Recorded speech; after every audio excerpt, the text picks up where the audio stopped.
recording. And as mentioned, why I'm showing this slide as a couple of follow-ups is due to the technical difficulty I had the last time. So I really wanted to show how an isotopic distribution changes. And I think that is most important takeaway from the last lecture is that we see masses differently in low and high resolution instruments. And in low resolution, it's based on average abundance, whereas in high resolution, it's based on the most abundant isotope. And why I'm stressing most abundant, because it's not always the first one. Let me quickly skip to this slide. So this is how you would normally expect to see an isotopic distribution. We have a carbon 12 at 99 something %. And then we have follow-up C13 and increasing number of carbons being contributing towards the isotopic distribution. When we go to 10 carbons in a molecule, it's still roughly looking the same as you would expect. But weird things start happening at around 1 kilodalton, or when we're approaching 100 carbons in a molecule, we start seeing that the first carbon is not the most abundant one. And if for the low resolution instrument, we would be calculating an average distribution here.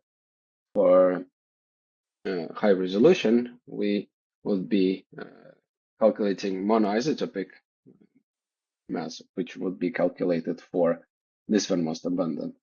And it becomes even more clear if we go even further, for example, to 1,000 carbons, then we see very nice, almost Gaussian distribution. And then just an illustration would be for 10,000. And we see a very beautiful distribution. But then at this point, it becomes very difficult to understand which one is more most abundant one. So you'll definitely need to zoom in and have a very close look, or have software do that for you. So is it clear why I'm stressing that for low and high resolution, it's very important to pay attention to the isotopic distribution and number of carbons and other elements in the molecule?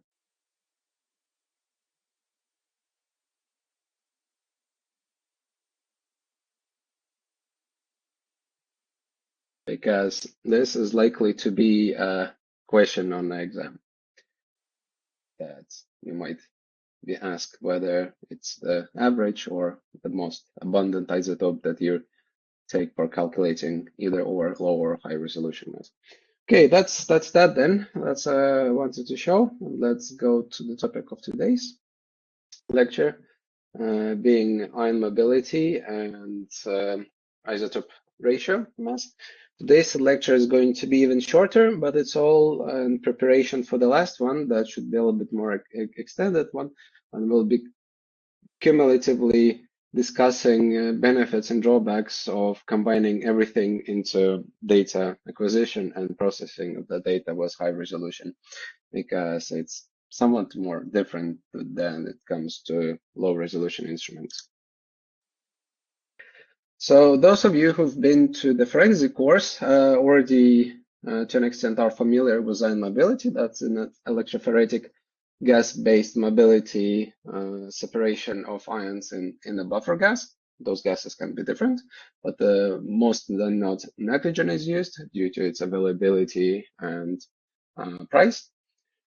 And while ion mobility is available as standalone technique, it gives a lot of benefits to high resolution instruments, and specifically when coupled with those and combining chromatography, we get very powerful separation technique. And considering that we're talking that we're very frequently dealing with hundreds quality compounds, if not thousands, there is never enough selectivity in your methodology when we're talking about pure non-targeted analysis. Right. So where the forensic core differentiation stops is that I mentioned that there are different types of ion mobility. Some are more applicable, some are less applicable to high resolution. And now we're actually going to have a closer look how they differ. The main difference is that some of them can separate molecules, or their ions, but others can only filter them. And as you can imagine, when we're trying to work with targeted approach, filtering might be more preferable, but being able to separate can supplement even that.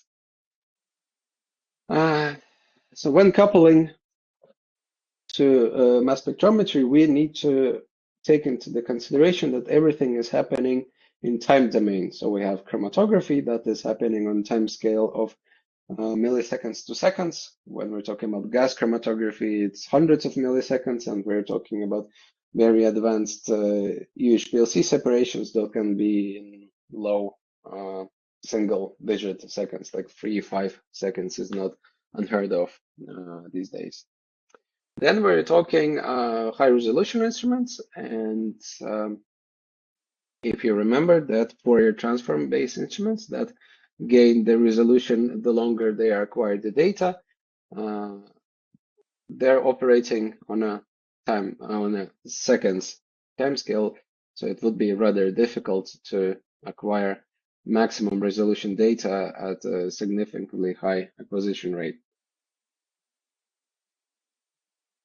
which kind of leaves time-of-flight instruments as a very useful hyperination option for chromatography and mobility, which time-of-flight instruments operate in nano to microsecond scale.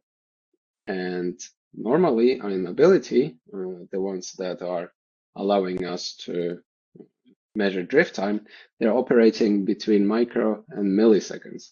So as you can see, time-of-flight instrument is complementing perfectly both ion mobility and liquid chromatography, because as you can imagine, we need a reasonable number of data points to cover a peak, be it chromatographic or mobility peak.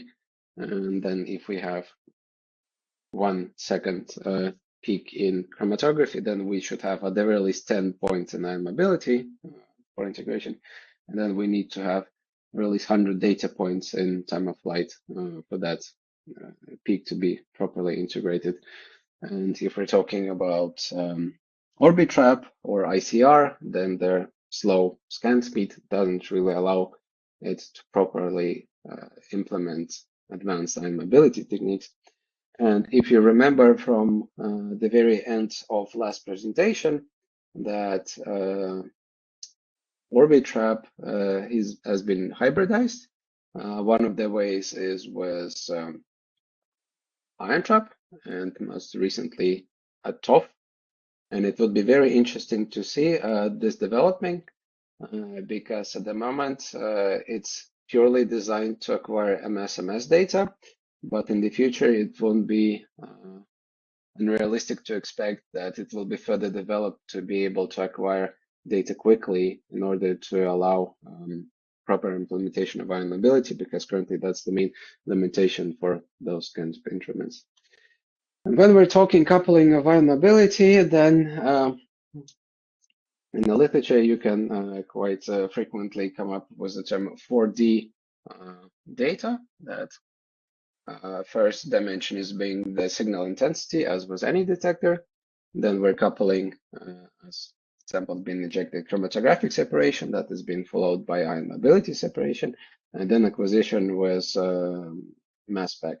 So we're getting quite a lot of information, and data acquisition strategies are getting more and more complex. And that's why you need to understand what you're doing was high resolution instrument a little bit more than you did was low resolution, because with low resolution, there are not that many different types of data acquisition. You either have scan for everything, or you specifically looking for specific analytes of interest. So the first type of ion mobility, the easiest one, is so-called drift tube ion mobility, where you have about 1 meter long drift region that is superseded by uh, ion trap, where the ions are stored and accumulating before releasing them into the drift region. And as long as first package is released, then we can start accumulating the follow-up. If you remember from the last presentation as well, that I was talking about duty cycle is when we are losing ions due to instrument scanning particular time point.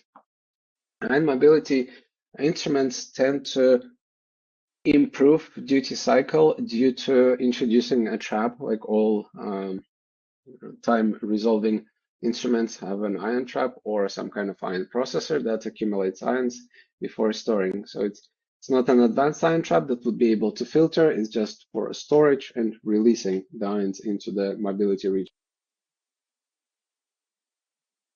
Similarly to mass spec, there's also a topic of resolution. There are low resolution ion mobility systems, and then there are higher resolution ion mobility systems.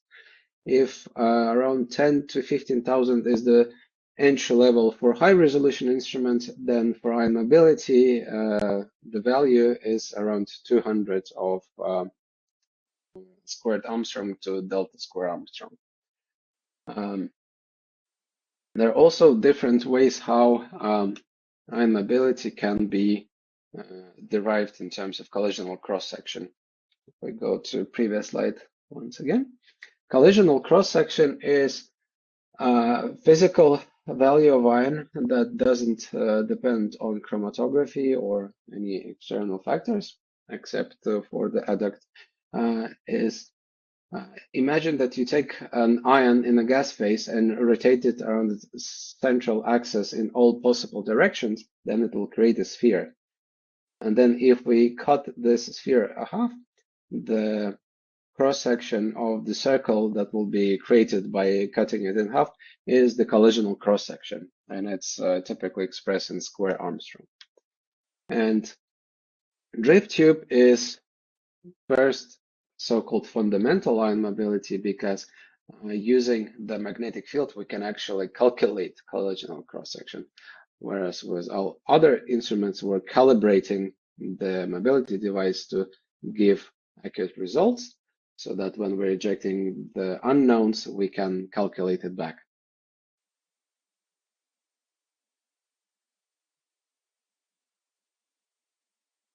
So being very first and very fundamental, it's somewhat low resolution instrument at 60,000, but the next iteration, which shortened the drift tube into from about a meter long to 30 to 40 centimeters, is the traveling wave ion mobility, which has roughly the same idea, but instead of having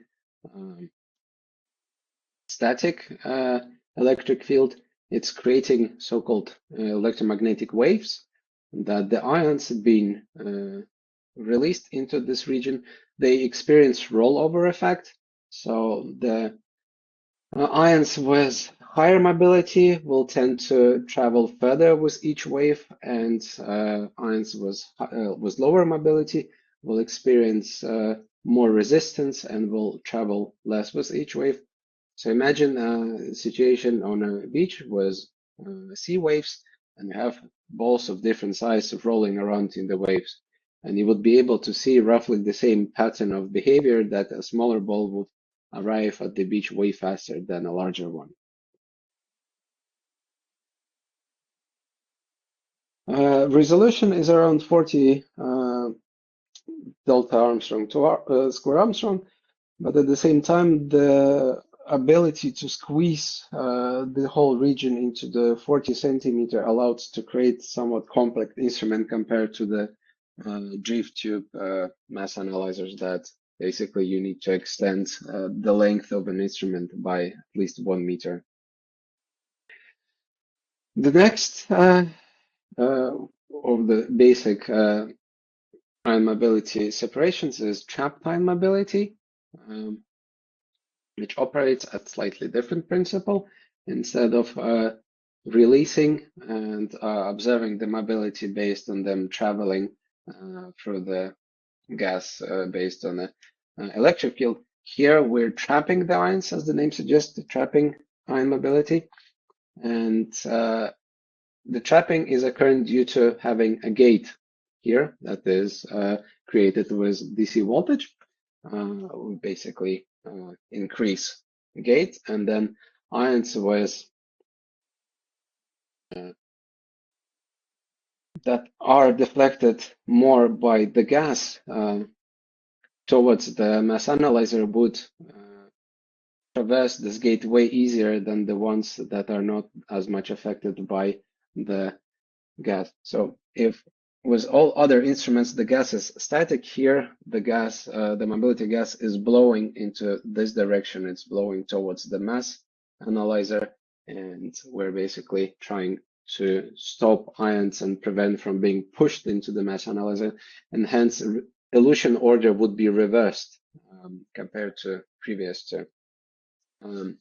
And here we kind of start seeing higher-ish ion mobility resolution natively achieved by a system without too big of a modification, and routinely show ion mobility resolution of 100.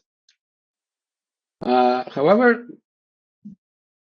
technology not being idle, people started developing more advanced techniques using the same hardware.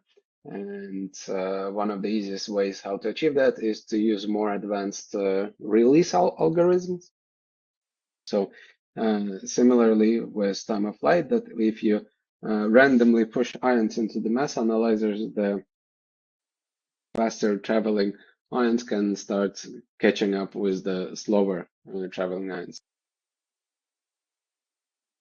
However, if you create a release sequence that is encoded and you can monitor that, basically what Agilent achieved, they introduce the multiplexing, and that basically boosted the resolution 2 times by not waiting that would first packet would finish traveling, then you release the second one.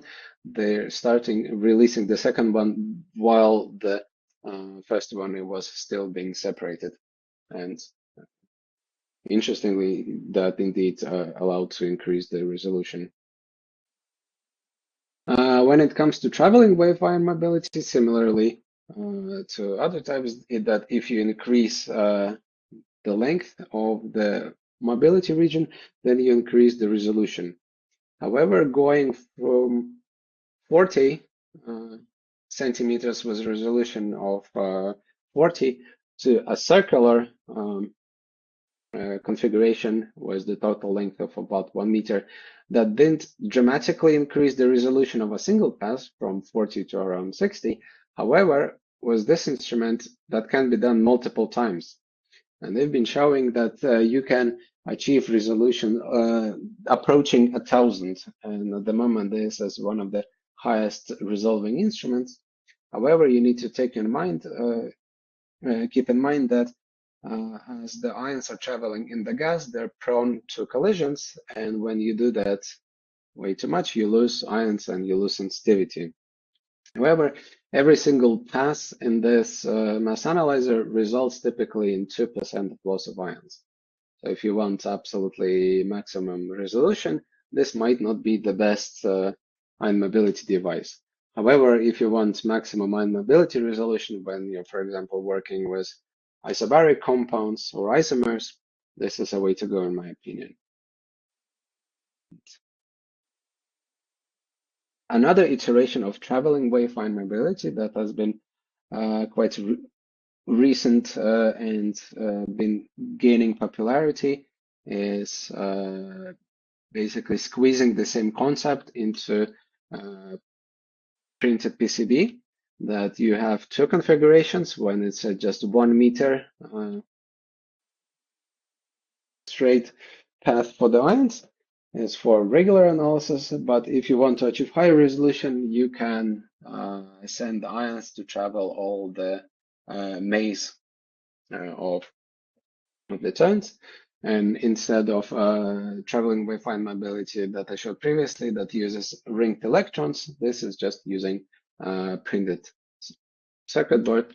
So it's slightly easier to manufacture, and you can modulate this design quite a lot.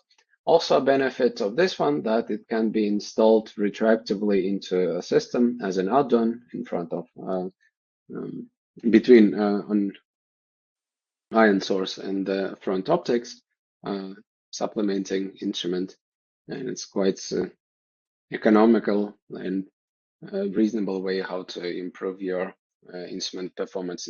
For example, you can buy an instrument first if you're not getting full funding, and then later on you can add this instrumentation.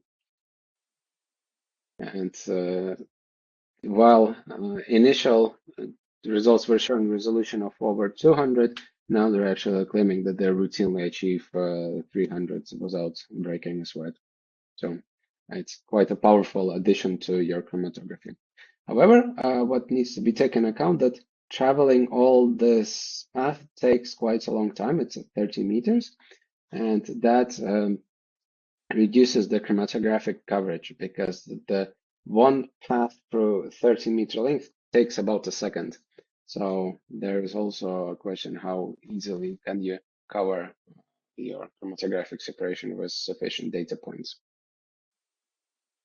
Another important thing to consider is where your ion mobility device is located, whether it's in the beginning or in the middle of the instrument in relationship to a quadrupole.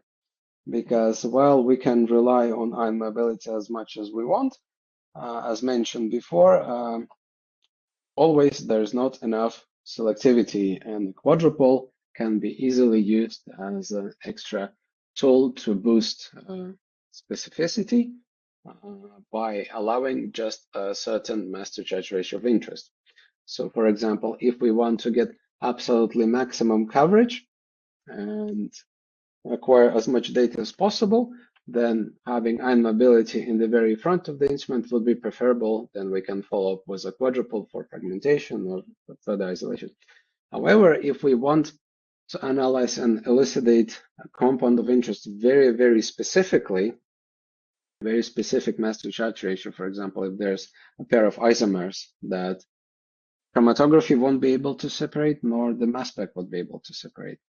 Having a quadrupole in front might be very beneficial so that we can get rid of everything else besides that mass to charge ratio, and that would increase the trapping capacity of the ion mobility that we can focus on specifically mass to charge ratio of interest.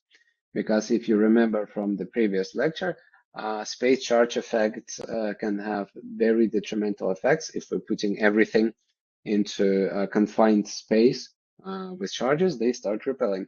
And this is exactly why when Bruker first released their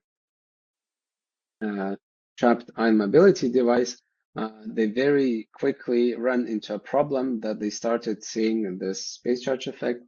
And what they did, they realized dual TIMS mass analyzer that is now on the 4th generation. What is basically happening that they have two sections in the mass analyzer. First one is stored as an ion trap, and the second one is for resolving the ions by lowering the gate, and they can do that simultaneously and in parallel. While the later part is separating, the first one is storing and accumulating ions and then releasing for the second part. Are there any questions thus far? Is it clear why ion mobility is adding so much benefit to the analysis and mass spec, especially the high resolution when we have a multitude of analytes of interest?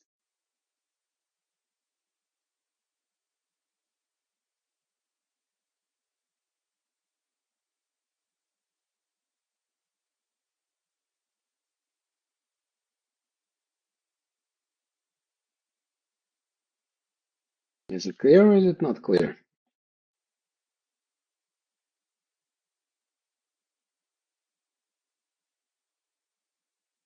All right, let's continue then.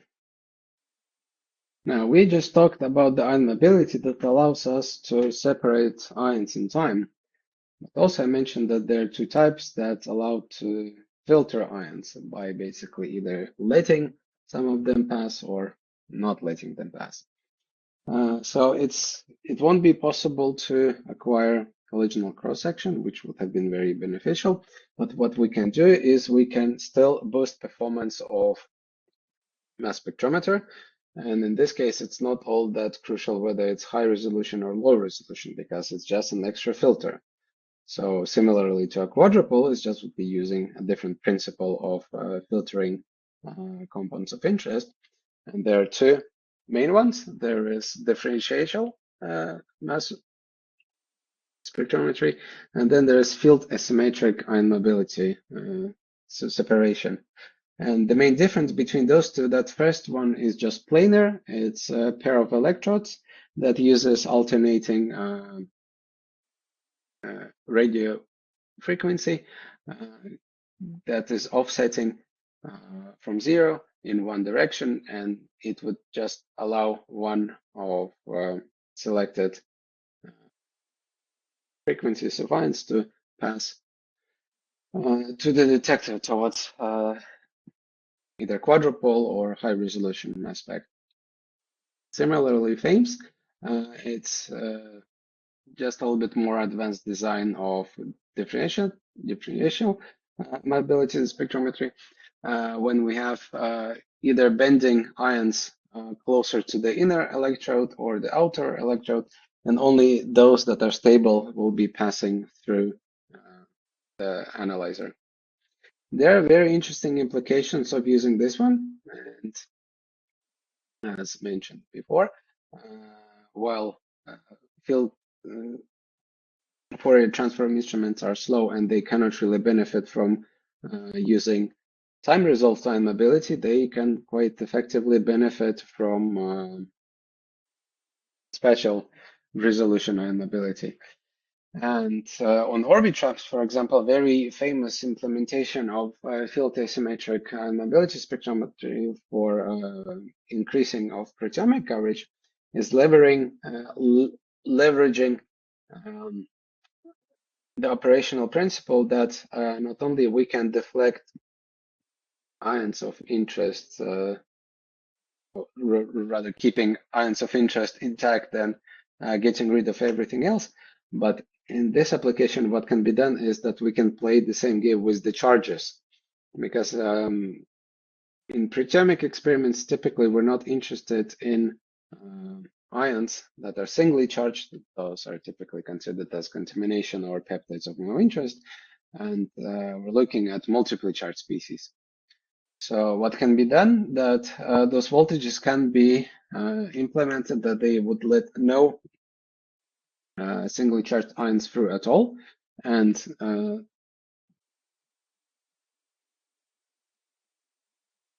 compensation voltage can be adjusted in a way that in first pass through would be doubly charged or doubly and triply charged species cell out, and in the second scan everything else that is 3 plus, and that allowed by reports in literature to significantly boost the coverage and increase identification accuracy of peptides.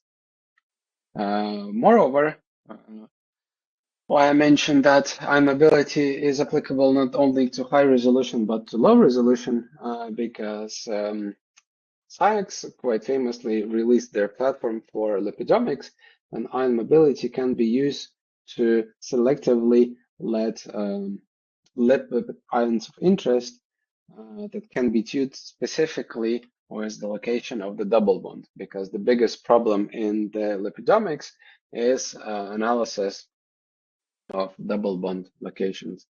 And this DMS is a very perfect fit for that. Just said that it didn't really see all that widespread application, and more advanced such as trapped ion mobility or traveling wave ion mobility coupled with high resolution instruments have been dominating the market, but this would have been very economical solution for the problem. Are we clear on the difference between ion mobilities that are used for filtering and for resolving in time domain?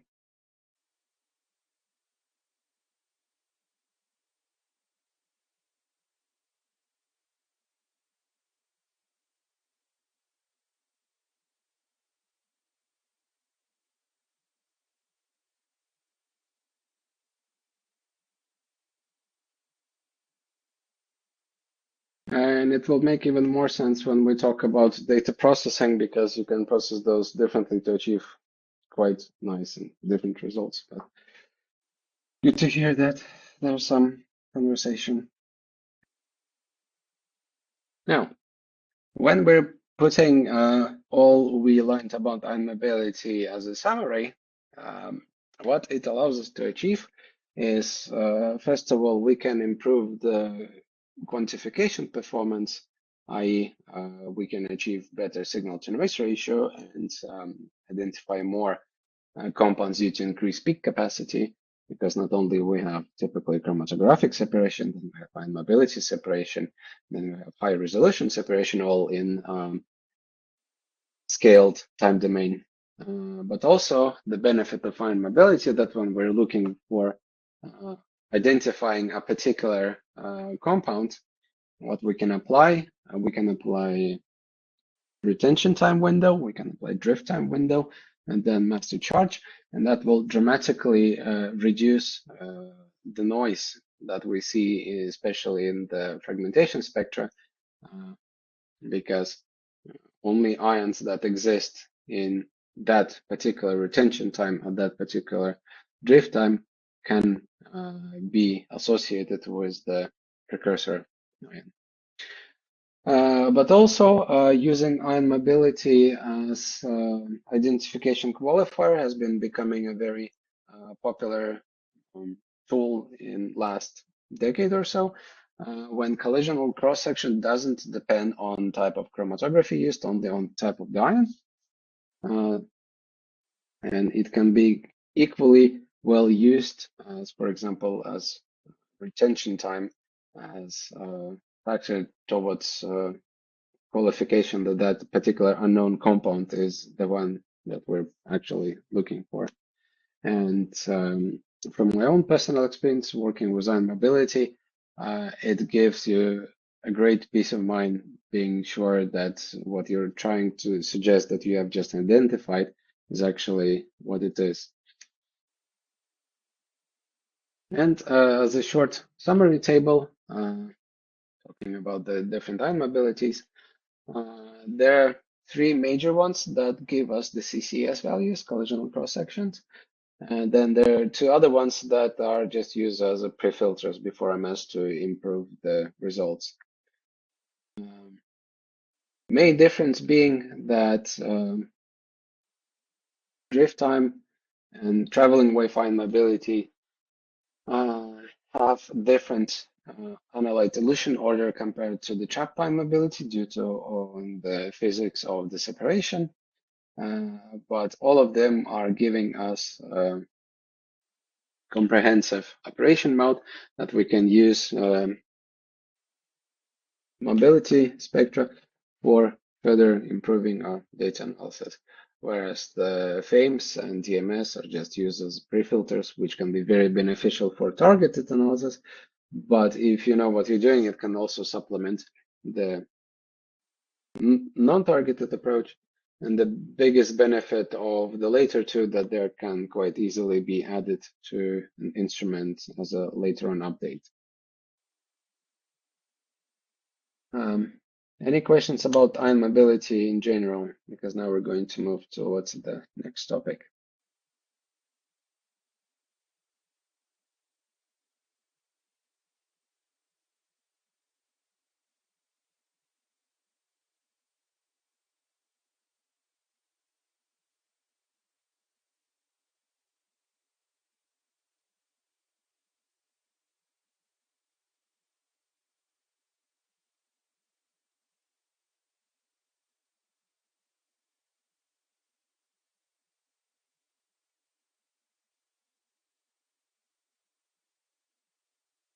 Go ahead.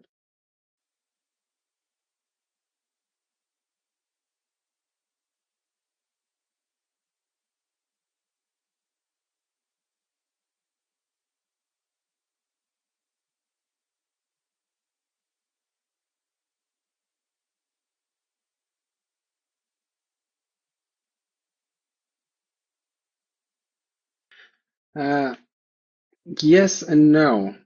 Chromatography, unless we're talking ion chromatography, we're still dealing with the molecules, whereas ion mobility is used for already molecules that have been ionized.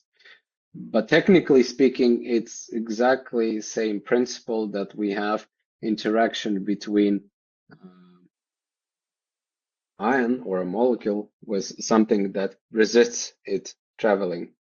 It's just with GC, it's interaction with the stationary phase and their physical in interaction, absorption and desorption, and what ions are um, interacting in ion mobility is the gas.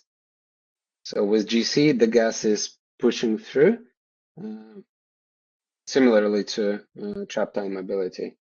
And in GC, molecules would interact with the stationary phase, and with ion mobility, electric field would just be facilitating the whole transfer.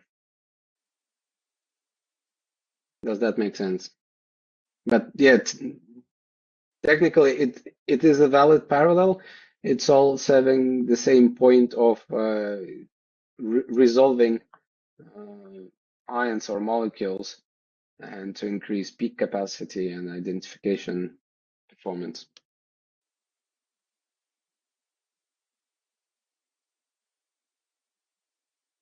Now, does it also make sense of why it's important to have a fast mass analyzer and why slow scanning ones won't be applicable for using advanced ion mobility techniques?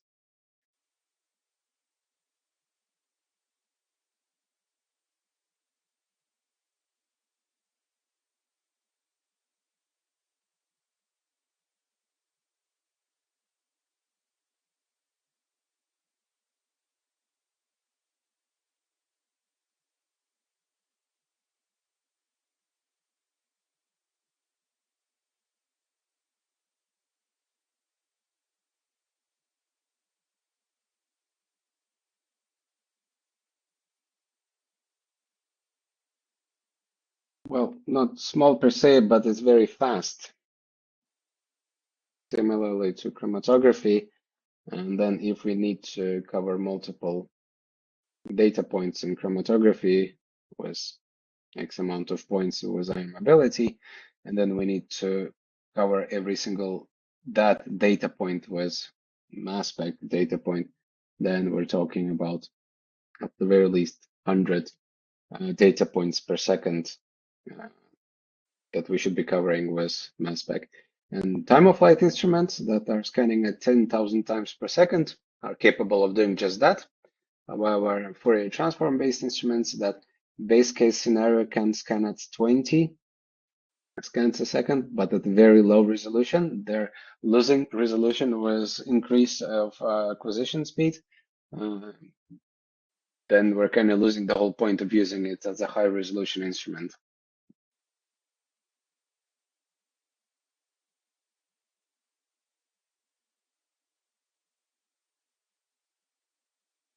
Is it something that you had in mind, Raido, when writing that?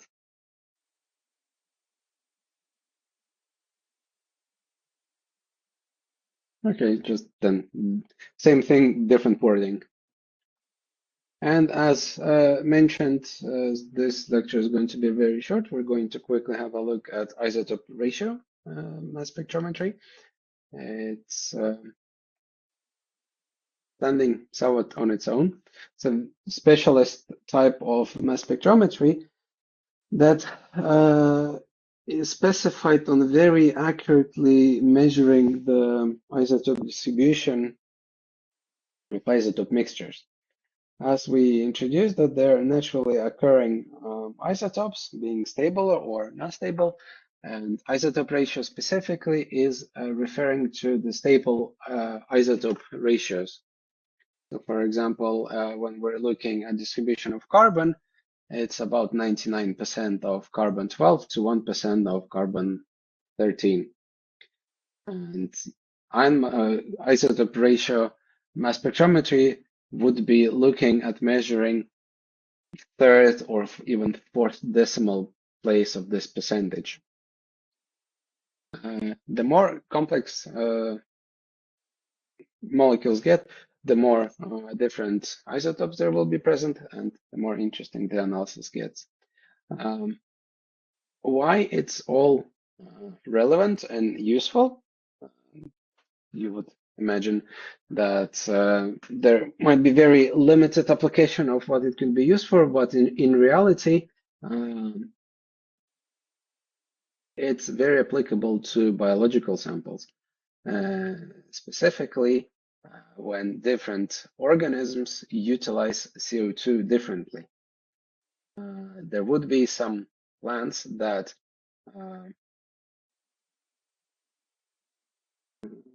utilize CO2 as C3 shift, and the other would be as C4. And one of the most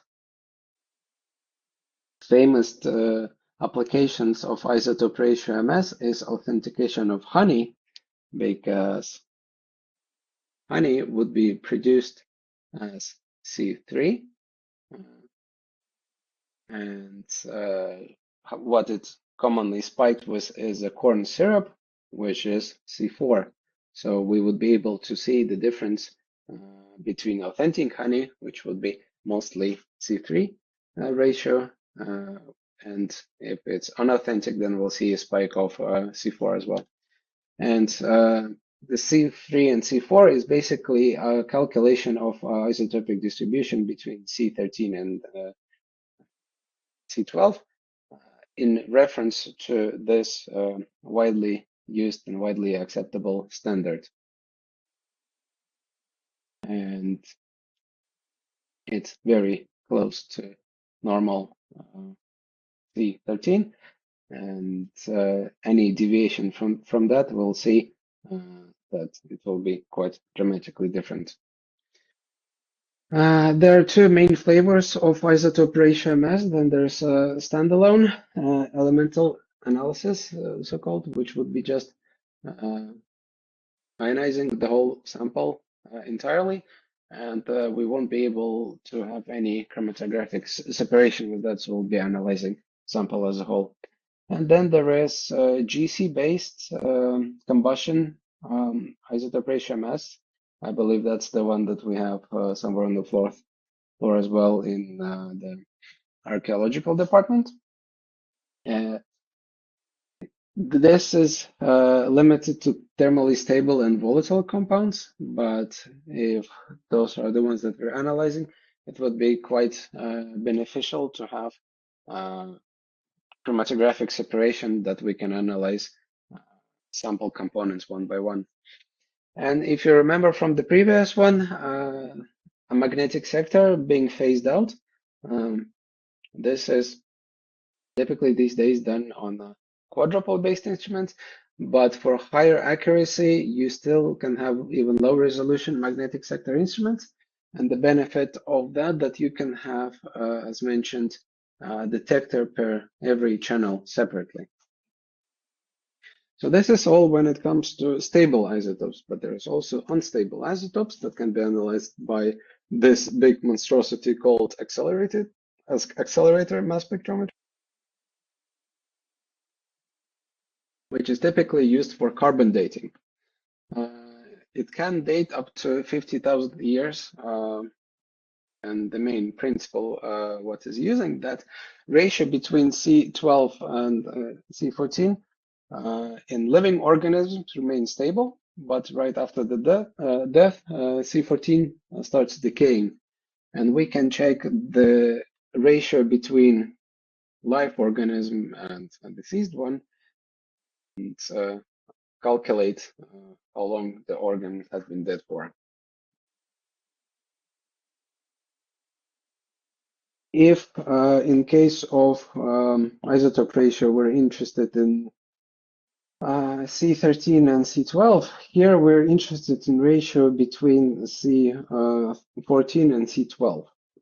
And the biggest problem here, why we need an accelerator, is when we are combusting organic matter, very frequently we have a of interest C14, but also it will be producing carbon 13 with a proton, and that is very stable. And we actually need quite a lot of energy in order to separate a proton from the CH. And if with not normal collision cells, we're talking about up to 100 volts of acceleration. Here we're talking 2 to 3 million of voltages in acceleration, and hence why this whole thing is so large, because it needs to hold quite a strong magnetic field. And after we get rid of C13, we can finally analyze C14 and calculate back the time of when the compound was alive. And this is basically it for today. Next lecture, we're going to continue with data processing of non-targeted data and different strategies of acquiring it. These two lectures were kind of prerequisite for the last one, which would be even more technical, because we'll be talking about how you can use different mass analyzers and ion mobility in order to get as complete data as possible. Any questions on the isotope ratio mass spectrometry?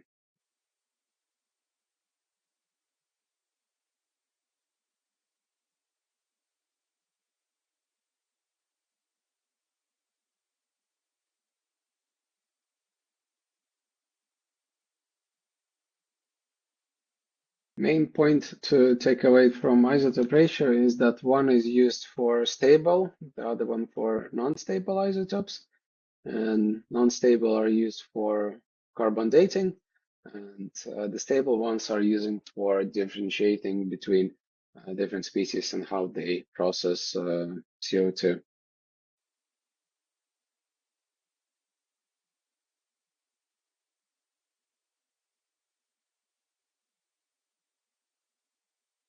If there are no further questions, then we're going to call it a day, and I'll see you on Wednesday,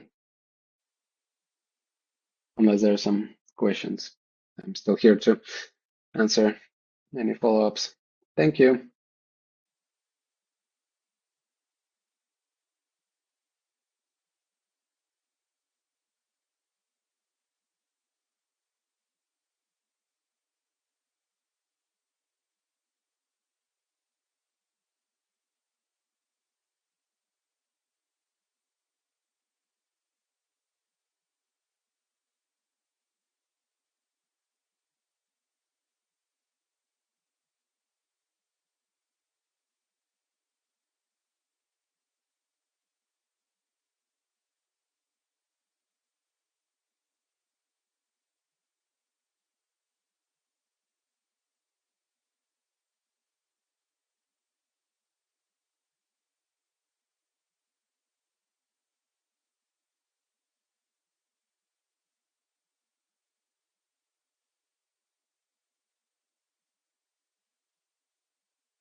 Thank you. See you soon.